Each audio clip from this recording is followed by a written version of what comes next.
બનાસકાંઠા જિલ્લો આમ તો મુખ્યત્વે ખેતીના વ્યવસાય સાથે જોડાયેલો જિલ્લો માનવામાં આવે છે અને આ જિલ્લાના મોટાભાગના લોકો ખેતીના વ્યવસાય સાથે જોડાયેલા છે.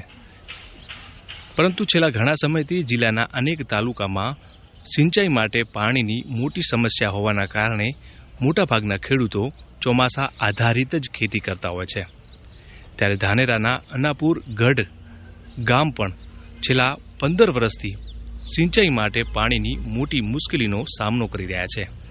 આ પાણીની વિકટ સમસ્યા વચ્ચે પણ દિનેશભાઈ ચૌધરી નામના ખેડૂતે ખેતીમાં ક્રાંતિ સર્જી છે. આવો જાણીએ. ધાનેરા તાલુકાના અનાપુર ગઢ ગામનો રહેવાસી છું. મારી ઉંમર 37 વર્ષ છે અને 10 પાસ કરેલ છે અને અમે વર્ષોથી અમારા બાપ દાદા ખેતી કામ કરે છે. એટલે એમાં પહેલાં તો પાણી 15 વર્ષ પહેલાં પાણી 200-300 ફૂટે ફૂલ હતા. એટલે બધી જગ્યાએ હરિયાળી હતી. મારી પાસે ટોટલ જમીન છે 32 વીઘા. એમાં અમારા બાપ દાદા પહેલાં ખેતી કરતા એટલે બધી હરિયાળી હતી, પાણી ઘણું હતું, મીઠું પાણી ઉપરનું. પછી જેમ દિવસો ગયા તેમ પાણી ઊંડા જતા રહ્યા. હવે છેલ્લા 15 વર્ષથી 1500 ફૂટે 1200 ફૂટે પાણી છે અમારે. અને અમે 32 વીઘામાં લગભગ વર્ષે 2-3 બોર એટલે 40 બોર કર્યા અંદાજિત. એમાંથી 4 બોર હાલ આજના દિવસમાં ચાલુ છે. એમાં એક બોરમાં 2 મિનીના પાણી છે એટલે બીજા બધા ફેલ થઈ ગયા. પાણીની પરિસ્થિતિ આજુબાજુ અમારા ગામમાં પીવાની પાણીની પણ સમસ્યા છે.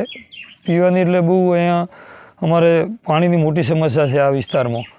છતાં ખેતીમાં પણ અમે ચોમાસું આધારિત ખેતી છેલ્લા 10 વર્ષથી કરીએ.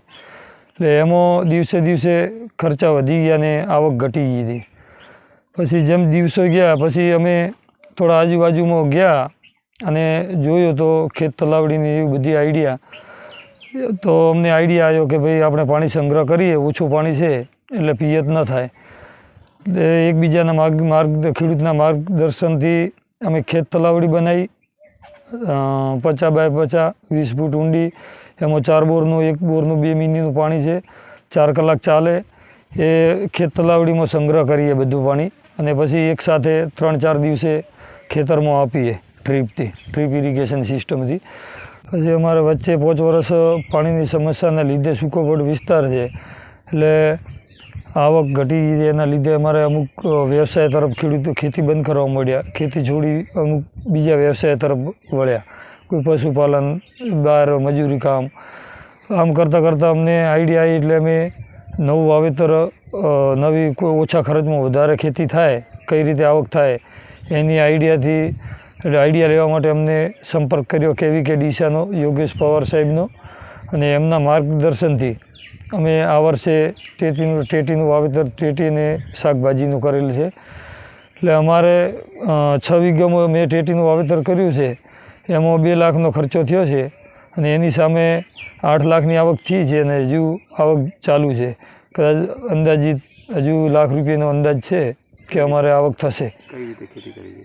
અને અમે યોગેશ સાહેબના, પવાર સાહેબના માર્ગદર્શનથી એ લોકોએ અમને 1 મહિનો એડવાન્સ ખેતી કરવાનું કહ્યું. ક્રોપ કવર દ્વારા એમની ભલામણથી અમે ક્રોપ કવર કર્યું અને ક્રોપ કવરથી અમારો માલ 1 મહિનો જે રેગ્યુલર ભાવ 5 વર્ષ અમે 6 વર્ષથી ટેટીની ખેતી કરીએ એટલે અમારો રેગ્યુલર એપ્રિલમાં માલ બજારમાં આવતો એટલે અમને ભાવ ન મળતા. પવાર સાહેબના કીધાથી અમે 1 મહિનો એડવાન્સ ક્રોપ કવરથી કર્યું એટલે અમારો માલ હાલ 25 થી 30 રૂપિયા બજારમાં જાય છે જનરલી. અને એના લીધે અમને પર વીઘે 1,25,000ની આવક થઈ ગઈ છે અને હજુ આવક ચાલુ 1 લાખ રૂપિયાની અંદાજિત થાય એવી છે 6 વીઘામાં. અને અમુક અમારો ખેતર જોઈ અને આજુબાજુના સૂકા ખેતરો પડ્યા છે એ ખેડૂતે અહીંયા અમારે જોવા આવ્યા ખેતર ઉપર. જોઈને પછી એમને પણ એમ થયું કે ભાઈ આ કંઈક નવું થાય, એમાં ઓછા પાણીએ ખેતી થાય એમ છે. તો આજુબાજુમાં 2-4 ખેડૂતે ક્રોપ કવર દ્વારા ખેતી કરીને એ લોકોને પણ સારી એવી આવક મળી છે.